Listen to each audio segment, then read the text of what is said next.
వార్షిక దీక్షాన్ని భగ్నం చేయడాన్ని ప్రగతిశీల ప్రజాస్వామ్య విద్యార్థి సంఘం పీడీఎస్గా తీవ్రంగా ఖండిస్తూ ఉన్నాం.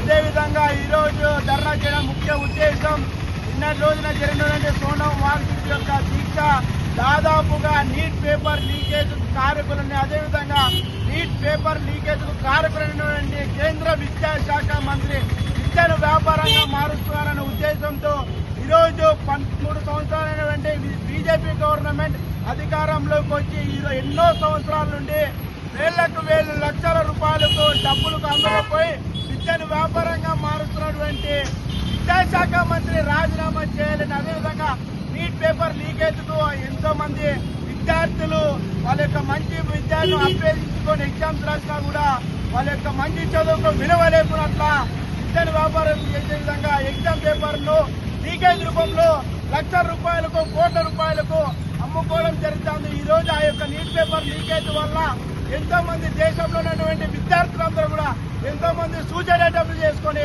చనిపోవడం జరిగింది. దీనంతటికీ కారణమైనటువంటి కాంగ్రెస్ జనతా పార్టీ కొత్తగా ఢిల్లీలో జంతర్ మంతర్ దగ్గర దాదాపుగా 21 రోజుల నుంచి దీక్షలు చేస్తుంటే ఈ యొక్క బీజేపీ కూటమి ప్రభుత్వం విద్యార్థులకు గాను విద్యార్థుల తల్లిదండ్రులకు గాను ఏ మాత్రం సమాధానం చెప్పకోకుండా అక్కడ దీక్ష కూర్చున్నటువంటి 21 రోజుల నుంచి దీక్ష కూర్చున్నటువంటి సోనం వాంగ్చుక్ యొక్క దీక్షను భగ్నం చేసి ఈరోజు అక్రమంగా హాస్పిటల్ కు తరలించడం జరిగింది.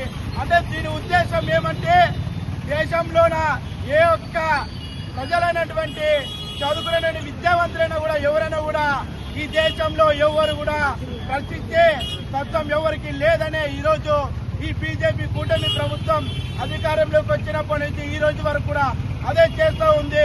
ఇది ప్రజాస్వామ్య డెమోక్రసీ పార్టీ యొక్క డెమోక్రసీ. ఇక్కడ ఉన్నటువంటి ప్రజలందరూ కూడా ప్రజల హక్కుల కోసం, విద్యార్థులైతే విద్యార్థుల హక్కుల కోసం నిరంతరం వాళ్ళ హక్కుల కోసం పోరాడుతూనే ఉంటారు, ప్రశ్నిస్తూనే ఉంటారు.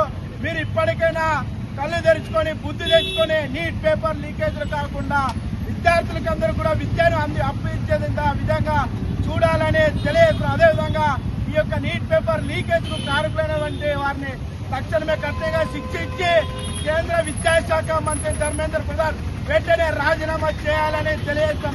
లేని పక్షంలో పెద్ద ఎత్తున నిరసన కార్యక్రమాలకు శ్రీకారం చుడతామని ఈ కార్యక్రమాన్ని ఉద్దేశించి చెప్తా ఉన్నాం.